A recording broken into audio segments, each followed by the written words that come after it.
आपने जाना और सुना हज़रत मरियम अलैहिस्सलाम के पास गैब से फैलाते थे।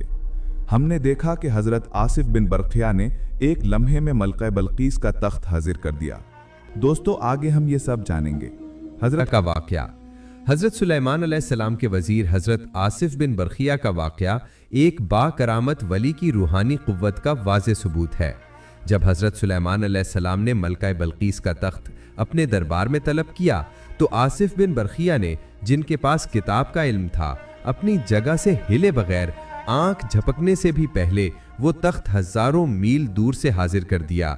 ये करामत इस बात का सबूत है कि अल्लाह अपने साले बंदों को ऐसे इख्तियारात अता फरमाता है जो मादी कवानीन से मावरा होते हैं। ये वाक़यात महज किस्से नहीं बल्कि ईमान का हिस्सा हैं।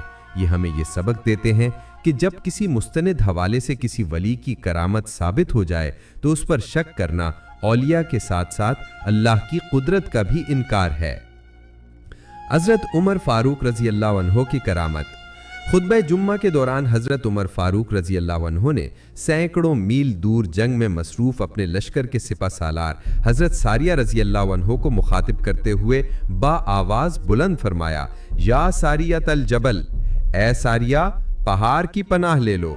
ये अल्फाज सुनकर हजरत सारिया ने पहाड़ की तरफ रुख किया और उन्हें फतह नसीब हुई।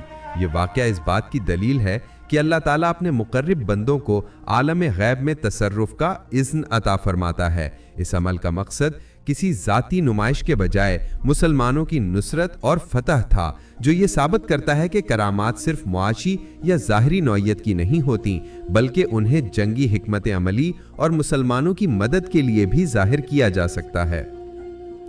सिलसिला कादरिया के ताजदार हज़रत शेख अब्दुल कादिर जिलानी रहमतुल्लाह अलैह की करामात। हज़रत शेख अब्दुल कादिर जिलानी रहमतुल्लाह अलैह को गौसुल आज़म और महबूर सुबहानी के अलकाब से याद किया जाता है।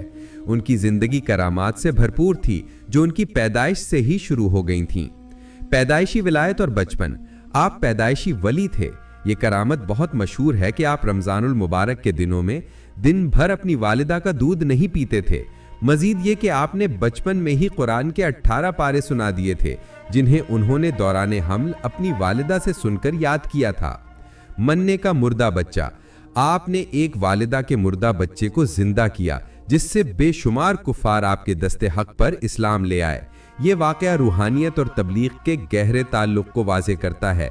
ये जाहिर करता है कि करामत सिर्फ वली के ज़ाती इकराम के लिए नहीं होती, बल्कि ये लोगों को हक की तरफ खींचने और ईमान लाने का एक जरिया भी बनती है। कदमी हाज़िही अला रक़बती कुल्ली वली